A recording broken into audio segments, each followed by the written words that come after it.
Nous devons aider le continent africain. To live with us, the European dream. Good friend of Taiwan. Europe 1, bonjour. Europe 1, 6h52. La revue de presse internationale, nous sommes d'abord au Maroc. Bonjour Alexandre Blanc. Bonjour. Vous êtes à Rabat pour Europe 1. Alors qu'est-ce qui fait la une ce matin des journaux marocains ? Eh bien, c'est l'enquête ouverte par BMW auprès de son fournisseur de cobalt au Maroc, raconte l'économiste. Un fournisseur qui n'est pas n'importe qui. Il s'agit du groupe Managem, propriété de la holding du roi, qui livre à BMW, explique le desk, du cobalt pour les batteries de ses véhicules électriques.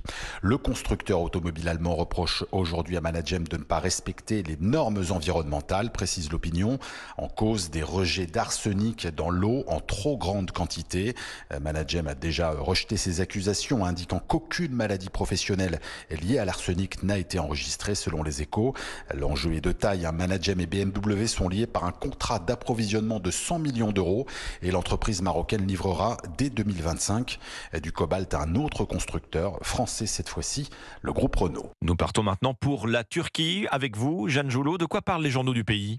De la Turquie, principal pays importateur des déchets plastiques venus de l'Union européenne, 319 000 tonnes en 2022, précise Yeşil Gazete, soit 29% de l'ensemble du plastique expédié hors Europe.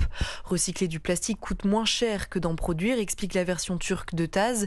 Et c'est pour cela qu'en 2017, de nombreux centres de tri ont été créés en Turquie. Les pays européens qui n'ont eux pas les installations nécessaires paient pour se débarrasser de leurs déchets. Le souci, c'est qu'en Turquie, le contrôle est plus faible et le plastique est souvent brûlé, voire jeté au lieu d'être trié, écrit la BBC Turkcell. À cela s'ajoute le manque de respect des mesures faites pour protéger la santé des travailleurs dans les déchetteries, critique l'ONG Human Rights Watch, ce qui entraîne de graves maladies respiratoires, des maux de tête et des problèmes de peau. La revue de presse internationale sur Europe 1. Merci Jeanne Joulot, merci à nos correspondants. Europe 1.